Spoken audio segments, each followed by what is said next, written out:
Estás escuchando The Farm On Air, el podcast para los apasionados del sector porcino.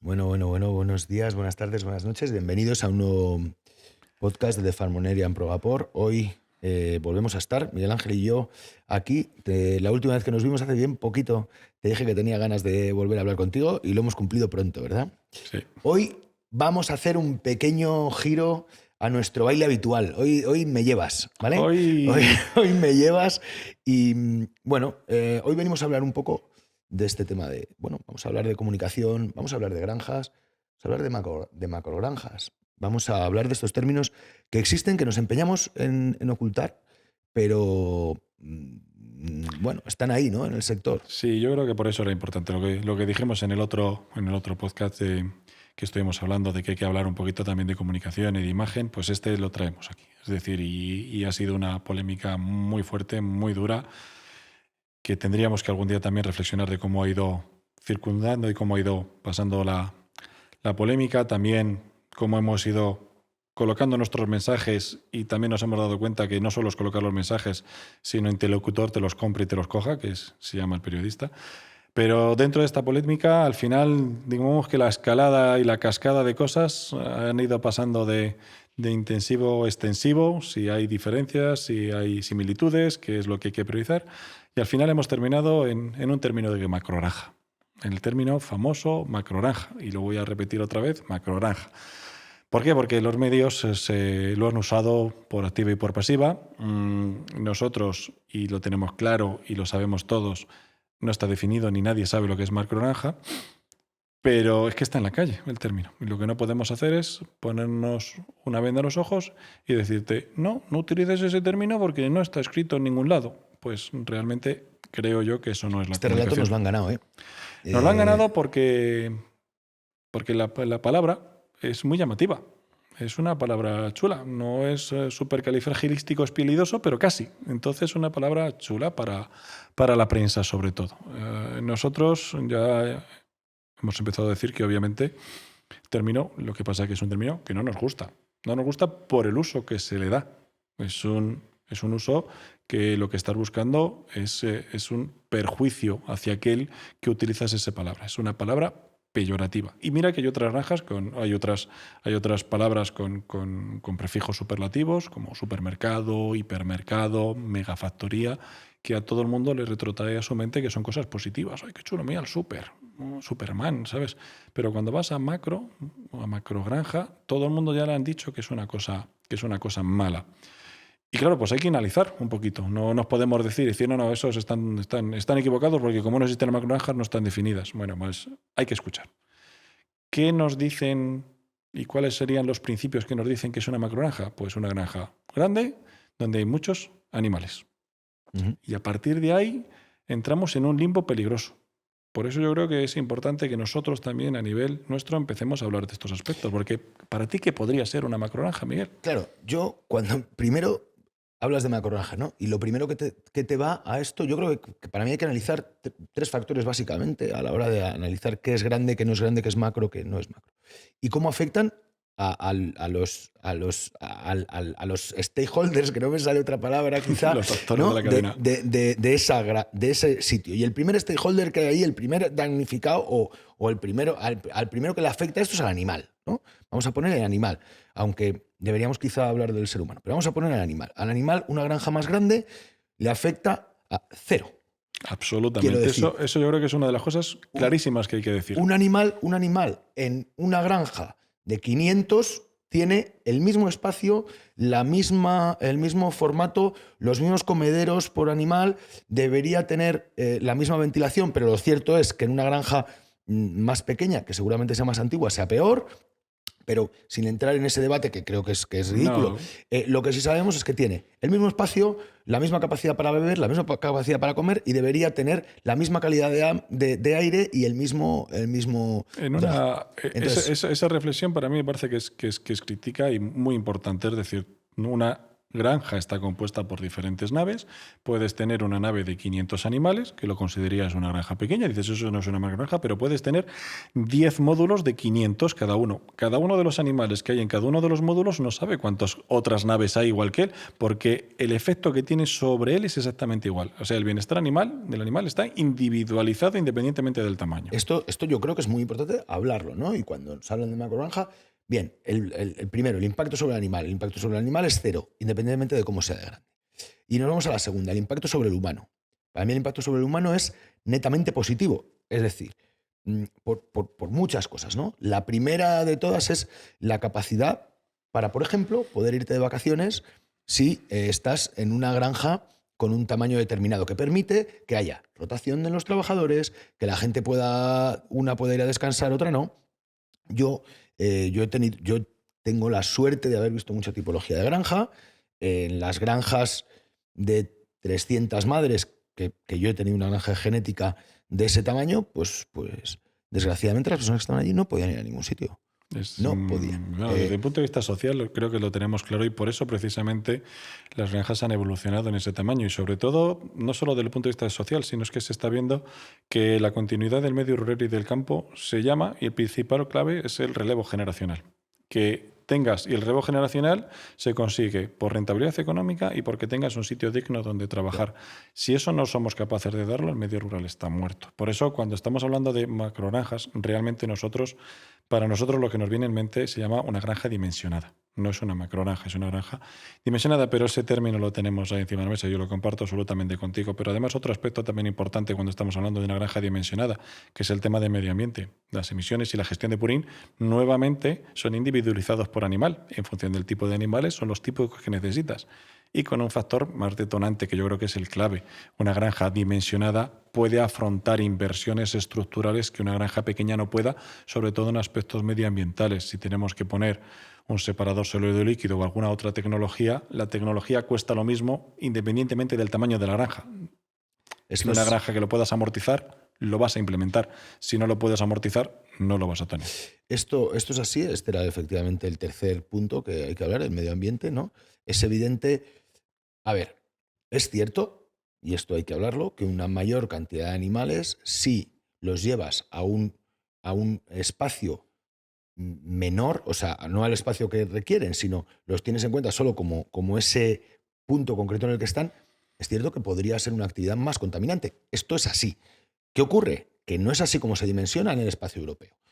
Lo que tú tienes es que tener una dimensión adecuada para poder poner una granja de un determinado tamaño, tienes que tener una dimensión adecuada de tierras de labor alrededor y una dimensión adecuada, es decir, eso se dimensiona por el número de cabezas, por las cabezas de ganado. Para mí yo creo que es otro de los mensajes que todo el sector tiene que mandar en el momento en el que en su ámbito social tengan esta discusión o salga a la luz, que precisamente la capacidad de producción de ganado porcino que tiene una granja no depende de lo que tú quieras, depende de la capacidad que tengas de gestionar los subproductos. Sí, o sea, sí, los cerdos de una granja empiezan en la capacidad de terreno suficiente para gestionar los productos. Eso se limita. Y a mí esto último que has hablado de la capacidad de invertir, para mí esto es clave, ¿no? Al final, si estamos buscando gente competente, relevo generacional, algo que haga de esto una industria y sobre todo que permita implementar mejoras y mejorar eficiencias, mejorar calidad, relación con el entorno, que permita todo. Es que todas esas novedades se pueden implementar primero en granjas nuevas, porque esto es un hecho. Es decir, cuando tú tienes una granja de hace 40 años, que desgraciadamente hay muchas, pues...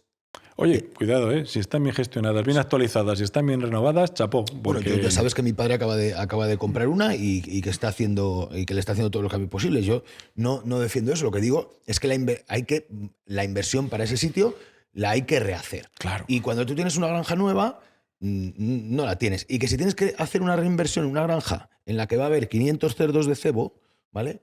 Porque es muy importante también que la gente entienda, cuando se hablan de macrogranjas, que no es lo mismo animales en cría que entran con 16 kilos y se van con 100, que una granja de madres que entran, que es un ciclo continuo de producción animal en el que, pues va funcionando. No es lo mismo, ¿vale? Pero más allá de eso, para poder hacer un entorno, una inversión como la que, por ejemplo, ha tenido que hacer mi padre de muchos millones de euros, y esto da igual, yo sé que el dinero no es un formato ni nos aporta, pero... No nos aporta desde el punto de vista de la imagen social, que es lo que estamos hablando. La sociedad, pues lo que tengas que invertir en tu negocio, obviamente no es su problema, es el tuyo. Pero, que ese es mi problema, efectivamente, pero ahora, para mi padre poder hacer esto que ha hecho, la granja tiene que tener una dimensión.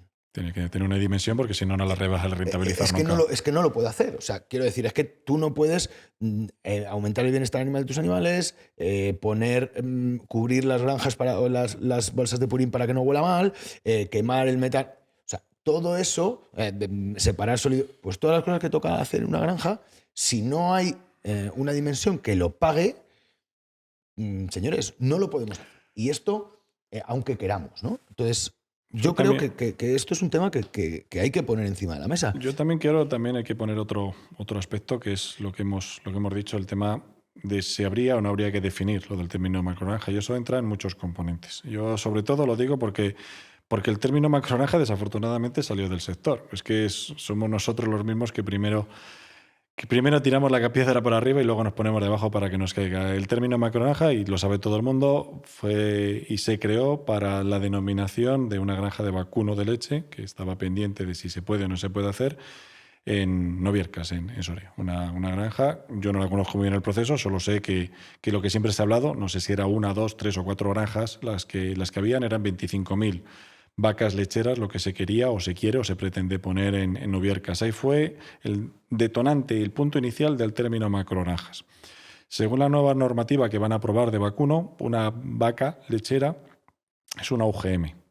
Una UGM. Nosotros el máximo en porcino que tenemos son 865 UGMs con los máximos totales que podemos hacer.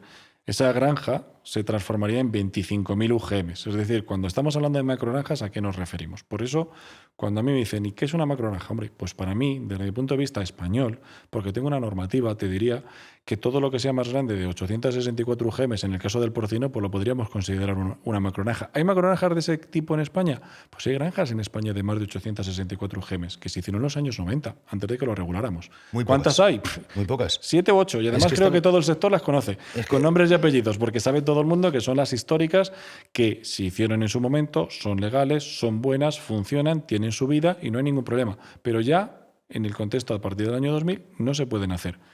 ¿Cuál es el problema que estamos entrando y que estamos viendo en la sociedad y sobre todo con la parte antigranjas? Es que no quieren, no se conforman con que una macrogranja sea a partir del tamaño mayor de España, sino lo que nos están diciendo es que macrogranja sea aquella granja que tiene autorización ambiental integrada. Es decir, encima las granjas que por unidad de producción contaminan menos. Y claro, eso llega a un problema, y es que autorización ambiental integrada son 2.000 plazas de cebo. 2.000 plazas de cebo es una explotación familiar y ni siquiera te da para una familia, te da como un complemento agrícola. Es decir, si ya determinas que una macrogranja es una explotación familiar a tiempo parcial, ¿hasta dónde hemos llegado? Con 2.000 plazas de cebo, para que quede claro a todos nuestros amigos que no son del sector, con 2.000 plazas de cebo en España, hoy es muy complicado que viva una familia en ¿Es un complemento para un terreno agrícola? Bueno, es muy complicado, no, es imposible. Pero más allá de eso, también hay que decir que no conlleva una jornada laboral completa. Correcto. Que esto no nos olvidemos porque no es que en este sector se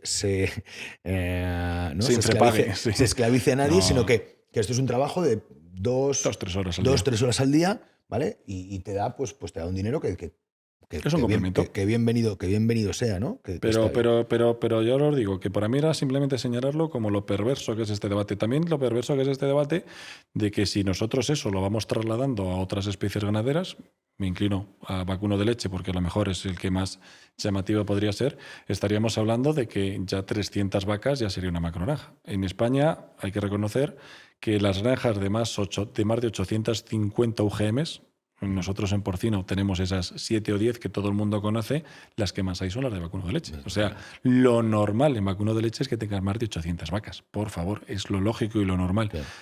Y parece que en todo este conflicto social que hemos tenido, las únicas macrogranjas que hay son las del porcino, que son las únicas, y lo repito hasta la saciedad, pero todo el mundo tiene que saberlo. El único país del mundo que tenemos limitado el tamaño y que tenemos establecidos distancias mínimas entre granjas y el casco urbano. Es decir, los más escrupulosos y somos los que más hemos recibido, yo creo que injustamente. Es que esto hay que decirlo, porque ¿cómo de grande es una granja media del sector porcino español? Miguel Ángel, mira, Pues mira, te los tengo perdona aquí. que te lo pregunto, es que porque te los yo sé que tengo tú lo aquí. sabes. Es que me los tengo. Es que me gusta que me hagas esa pregunta. Nosotros, yo concretamente, me he dedicado a perder el tiempo. Es difícil saber la estructura de granjas, pero sí la granja media en todos los países de la Unión Europea. Todo el mundo tiene granjas pequeñas, granjas medianas y granjas grandes. Con lo cual, lo único que tenemos son los datos de granjas que hay en cada uno de los países y los cerdos que tienes. Divide los cerdos entre las granjas y te da el censo medio por granja. Número 1, Dinamarca, con más de 3.200 unidades por granja. Número 2, Países Bajos. Número 3, Bélgica. Número 4, Suecia. El número 4, Suecia con 1.200 animales por granja. Número 5, Irlanda. Número 6, Luxemburgo. Número 7, Finlandia. 8, Francia. 9, Chipre. Y vamos hasta el 10º lugar, hasta que encontremos a España en el tamaño medio por granja. El único que tenemos los tamaños de granjas limitados. Y ya sabemos, porque hemos estado en muchos otros países y hemos visto las fantásticas granjas de 6.000 madres de Países Bajos, hemos visto los cebaderos de 18.000 plazas de Dinamarca. Es decir, no nos tienen que decir a nosotros nada de lo que hay. Pero a mí, quizá lo que también más me impacta, que es otro dato, que cuando nos dicen que nosotros somos el gran productor de cerdos de la Unión Europea, somos el segundo país más grande. Obviamente que vamos a tenerlo. Es como si me dices, oye, es que tenéis más playas que nadie. Hombre, pues vamos a tener más playas que Luxemburgo.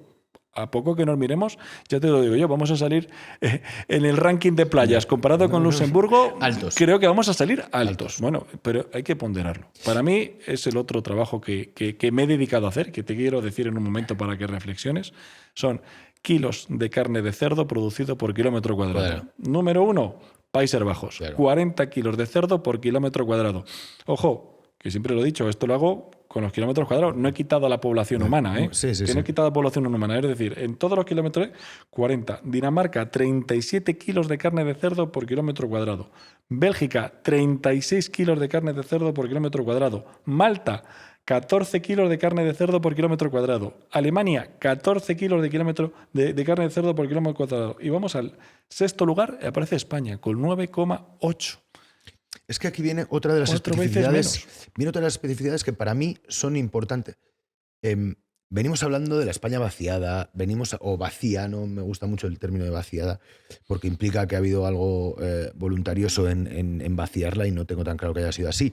Pero sí que la España vacía, o que tampoco me gusta, ¿no? Porque es esa España llena de oportunidades rural que tenemos. Es que España no es un país densamente poblado. Nosotros no estamos densamente poblados. O sea, realmente hay zonas de España, y los que hemos tenido la suerte de viajar mucho en coche por el territorio español, lo sabemos. Hay muchos kilómetros en los que tú no encontrabas hace muy poco nada. O sea, desde Zaragoza a Valencia, por esa carretera que hoy es verdad que es una carretera diferente, porque ha habido bueno, pues cierto cambio en su orografía y en las cosas que tienen, porque realmente el sector porcino y otros sectores han descubierto que era una zona en la que se podía trabajar, pero esa carretera estaba vacía hace 10 años. Vacía. Pero es que hay muchos más sitios que estaban vacíos y que siguen estando vacíos y que hoy, como no nos empeñemos, o sea, yo creo que hay que tener una reflexión tranquila, todo el mundo, de, oye, ¿cómo queremos mantener? ¿Cuál es el modelo que queremos? Sí, mira, y esto te lo traigo muy bien porque precisamente una de las cosas que le ha gustado mucho a la prensa en los últimos meses, hablando de esto de la ganadería, era hacer la comparativa de cerdos por persona. Decía, no, es que en tal provincia o en tal sitio hay 3 cerdos por habitante o hay 4 cerdos por habitante. Perdona, pero ¿ese cuál es el problema? ¿El problema es de los cerdos o el problema es que precisamente no hay gente? Claro. ¿Sabes? O sea, precisamente para mí es cuando dije yo, bueno, aquí lo que hay que hacer es una medida objetiva de densidad, y la densidad te habla de los kilómetros cuadrados, no la población o la no población. Si tú en la Comunidad de Madrid haces esa medida de cuántos cerdos por persona hay, pues obviamente cambia muchísimo el panorama. y lo puedes hacer comparado con alguna otra provincia y resulta que a lo mejor pues te encuentras que a lo mejor en Melilla hay más cerdos por persona que en Madrid. Vete a saber, porque las estadísticas es lo que tienen y hay que tener bastante cuidado cuando intentamos poner unidades de medidas que distorsionan. Y sí que es cierto que los trabajos con la prensa que nos ha ido tocando enseñarles a los periodistas a utilizar correctamente unidades de medidas para precisamente ser precisos a la hora de contar las cosas, nos ha costado bastante porque es muy llamativo buscar unidades de medidas, voy a decir la palabra, estrambóticas, porque quedan muy chulas en los titulares. Bueno, el próximo día vamos a hablar tú y yo de imagen, vamos a seguir hablando de imagen, que yo creo que tenemos que hablar mucho más de esto, y hablaremos también de todas estas cosas, que yo creo que es muy interesante. Pero vamos a seguir un poco con el tema de las, bueno, con este tema de las macrogranjas y de nuestra imagen. Y hay una cosa que te quiero preguntar. Me ha gustado mucho esto que me has dicho, que sepas que esos datos luego me los tienes que dar. Oye, me los he trabajado con la calculadora, ya. aquí Bueno, a mano y picándolos, pero te lo regalo, pero lo regalo. Regálamelos, hombre, regálamelos. No seas así, no me hagas coger la calculadora a mí también. Ya sabes que estoy muy triste con esto de no haber podido viajar en estos días pasados. A ver, tío, llegan, nos bombardeamos nosotros mismos como país, ¿no? De repente parece que tenemos la calidad de la carne, ¿vale? De la carne que consumimos. Miguel Ángel. Pues es una de las más tristezas que nos hemos Bueno, yo sujeto. creo que antes de nada vamos a hacer una cosa, porque la calidad, como es una cosa que no tiene ningún significado detrás, ¿no? Vamos a ponerle qué es calidad. Vamos a hablar nosotros aquí de qué es calidad, ¿no? Es que calidad hay mucho tipo de calidades. Hay muchos tipos de calidades, pero realmente, y a ver si me acuerdo bien de la definición, porque la definía la Unión Europea en el libro verde sobre calidad, la calidad es el grado de satisfacción de las expectativas del consumidor. Grado de satisfacción de expectativas. Es decir, tú puedes llegar y decir, oye, pues podemos trasladarlo a coches. Este coche es de más o menos calidad. Pues depende de lo que te esperes. Si tú has pagado 60.000 euros por un coche y al mes te lo llevas al taller, dices, pues este es un coche de mala calidad, porque mis expectativas eran muy altas. Sin embargo, puedes tener un coche peor que a los 15 días va al taller, pero te has gastado 10.000 euros por él y tú dices, está fantástico, porque tus expectativas eran bajas. Pero eso, bueno, desde el punto de vista más, vamos a decirlo, más emocional. Pero es que hoy en día, gracias a Dios, la calidad se puede mensurar. Se puede mensurar directamente por composición físico-química, directamente por seguridad. Y a nosotros creo que lo que más nos gusta es que medir la calidad desde el punto de vista de un tercero. Es decir, nosotros en España somos un sector exportador y tradicional. Tenemos una confianza en nuestros productos de nuestro mercado que nos los conocen y saben lo que son. Vendemos a la Unión Europea y lo más importante, que vendemos a países terceros. Vender a países terceros es muy difícil. No es fácil, sí. Tienen que venir aquí a verificar que la calidad que ellos nos exigen, que exigen más calidad a lo que compran que a lo que producen en sus países, cumplen los requisitos que quieran ellos. Porque lo quieren ellos y lo piden. Porque si tú quieres comprarte un coche rosa y lo pagas, pues te lo tienen que pintar de rosa. Pues eso es lo que nos hacen a nosotros. Te vienen aquí y dicen, yo quiero estos requisitos. O me los cumples o no me los cumples. Y los tenemos que hacer. Y obviamente a una industria cárnica y a una granja lo que no podemos es segregar. Es decir, lo que no puedes es estar haciendo cosas individualizadas para todos. Coges el límite máximo que te piden y a partir de ahí haces todos, vaya donde vayas. Con lo cual, precisamente esos requisitos que a veces son estratosféricos que te pide algún otro país, se cumplen, se hacen y se ejecutan dentro del procedimiento normal y corriente, con lo cual sabemos que estamos muy por encima de las garantías que nos va a garantizar la normativa. Vamos muy sobrados a nivel de cualquier calidad que decimos, tanto de producto como de calidad como de producción. Y entonces, claro, que cuando tienes todo ese esfuerzo, toda esa inversión, lo tienes reconocido a nivel internacional y estamos puestos como uno de los mejores países a nivel precisamente de calidad, que te lo cuestionen simplemente por atacar la imagen, pues duele. Yo creo que ha sido más un sentimiento más de puñalada al corazón que otra cosa. Bueno, pero es que además hoy se nos olvida, ¿no? Pero dentro de la calidad yo creo que hay un tema que tiene que ver con seguridad alimentaria, que hoy estamos... Parece que todo esto ha pasado, ¿no? Y ya que la carne que te vas a comer se asegura que no haya ningún problema. No, esto ahora es como el valor en la mili, ¿no? Ya se da por supuesto. Es que hay mercados en los que vas. Mira, yo estaba ayer ayer, estaba la semana pasada, pasando por Nueva York y en Union Square hay un pequeño mercadito que hacen como todos. Y de repente paso andando, tío, y me encuentro a un tío vendiendo unas chuletas da igual, del animal, en un puestecito en medio de... Sin refrigerar. Sin refrigerar, aire libre. Ahí eso aquí estaría prohibido. no lo podemos hacer. O sea, nosotros aquí no podemos... O sea, la carne tiene que mantener un flujo de frío... Y el establecimiento tiene que estar registrado, tiene que estar controlado y tiene que cumplir garantías sanitarias. O sea, esto es imposible. Tú, si habéis viajado a África, si habéis viajado a algunos sitios de Latinoamérica, lo habéis comprobado, ¿no? Cuando de repente te encuentras los corderos, las cosas colgadas encima de lo normal es que no te pase nada al cocinar la carne, ¿vale? Lo normal es que la carne cocinada pues no genere... Pero... Señores, la seguridad que tenemos aquí, eso es... Sobre todo la materia prima ya así viene y ya está bien trabajada, sin problema. Pero a mí es que me ha gustado una cosa que has dicho, que es la seguridad alimentaria. Y es que a mí esa palabra reconozco que ya me la ha oído mucha gente, que me encanta. Porque seguridad en el caso de España tiene dos vertientes. Seguridad, que lo que has dicho, la carne es segura, no te va a hacer daño, todo lo contrario. Pero es que seguridad alimentaria es asegurarte que vas a tener disponibilidad de comer. De alimentos, totalmente. Que no nos pase, que parece que lo hemos olvidado pronto, pero tuvimos un problema de desabastecimiento de mascarillas que tuvo un problema directamente sobre la salud de la gente, simplemente porque no teníamos abastecimiento. Bueno, pues eso es una reflexión que tenemos que hacer, que muchos de los países que precisamente son deficitarios en productos tienen una estrategia para intentar asegurar la prioridad que es comer. Nosotros somos una de las potencias mundiales en producir alimentación. Vamos a intentar impulsar que uno de nuestros realmente baluartes de España, que es la alimentación y la dieta mediterránea y todos los productos que la acompañan, mantenerlo, defenderlo y que seamos un país potencialmente exportador es bueno, porque nos permite mantenernos en la onda, innovar, mejorar, estar en el mercado mundial y saber exactamente que competimos contra todos. ¿Por qué? Por mejorar. Si cuando tienes ganas de mejorar la competencia, lo único que te hace es ayudar. Yo eso lo tengo clarísimo, además a nivel personal en mi vida, ¿no? Porque además no me ha quedado otra, porque nunca he podido competir en ningún lado que no hubiera alguien antes y que no venga nadie después, ¿no? Para mi desgracia. Ángel, nos tenemos que ir pensando en marchar.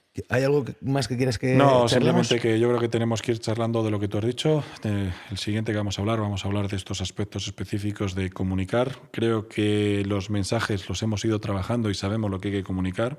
Sabemos cómo hay que comunicarlo y ahora tenemos que seguir al siguiente, que nos cojan el mensaje y el mensaje no se malinterprete y lo podamos ir haciendo. Es decir, cada estos saltitos a la hora de llegar de una forma masiva hacia nuestro consumidor los estamos haciendo. Obviamente van más lentos de lo que nosotros pensamos, porque no es fácil llegar a cientos de miles de personas con un mensaje claro y inequívoco, y sobre todo porque por medio están muchos caminos. No somos tú y yo o cualquier otro de los profesionales del sector que va... Cada uno que se vaya encontrando contándole lo que hay. Hay que utilizar los medios y hay que saberlos utilizar. Aunque sí que lo hagamos cuando nos toca a nosotros.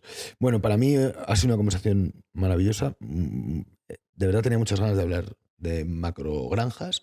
Tenía muchas ganas de intentar explicar a la gente el escaso impacto que tiene el tamaño de la granja en el entorno, y que en todo caso los que hay son positivos, y si hay alguno negativo tiene que ver con una mala gestión de la persona concreta que lo está haciendo y no de otra cosa.